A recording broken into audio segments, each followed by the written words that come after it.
APSRTC Maddilapalem బస్సులో జరిగిన incident ఇది. ఆ కండక్టర్ ఏమో అక్కడ జనరల్ గా సిగ్నల్ పడుతూ ఉంటది. చాలా బస్సెస్ ఎక్కాము ఇప్పటికొచ్చి.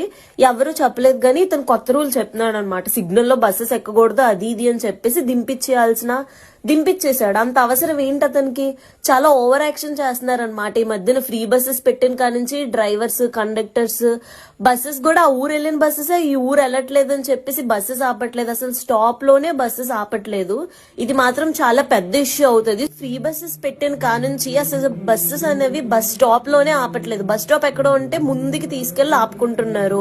ఒకవేళ పెద్దవాళ్ళు ఎవరైనా బస్సు ఇది ఆ ఊరు వెళ్తుందా అమ్మా అన్నా సరే, ఆ ఊరు వెళ్ళినా సరే లేదు వెళ్ళట్లేదు అని చెప్పేసి వాళ్ళకేమో అలా చేస్తున్నారు. స్టూడెంట్స్ వాళ్ళకి ఆ బస్సెస్ వెనకాతలు ఖాళీగా వస్తున్నాయని బస్సులు ఇంత ఖాళీగా ఉంచుకొని కూడా ఆపట్లేదు చాలా మంది. మాకు తెలుసు, నువ్వు చెప్పాల్సిన అవసరం ఎక్కువ చెప్పకు. ఇప్పుడు ఒకవేళ ఏపీఎస్ఆర్టీసీలోని ఏమైనా రూల్స్ వచ్చాయనుకో, అవి తెలియాలి కదా. అక్కడ ఎక్కకూడదు, ఎక్కడే ఎక్కాలి, సిగ్నల్ లో ఎక్కకూడదు, అవి ఎవరికి తెలుసు? ఎవరికి చెప్తున్నారు రూల్స్? ఇప్పుడు ఈ బస్ మీద నేను కంప్లైంట్ ఇవ్వాలనుకుంటున్నా. ఈ నెంబర్ ప్లేట్ ఉన్న బస్ మీద టోల్ ఫ్రీ నెంబర్స్ ఇస్తారు, అవి కూడా వర్క్ అవ్వవు.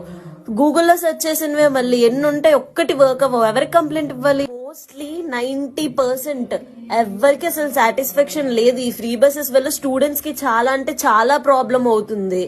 బస్సెస్ ఆపట్లేదు, అసలు స్టాప్ లోనే ఆపట్లేదు. కరెంట్ అందరు స్టూడెంట్స్ ఫేస్ చేస్తున్నారు. సో అందరూ ఇలా వీడియోస్ చేసి అప్లోడ్ చేసి పెట్టారనుకోండి, రీచ్ అవుతుంది హై లెవెల్ వరకు.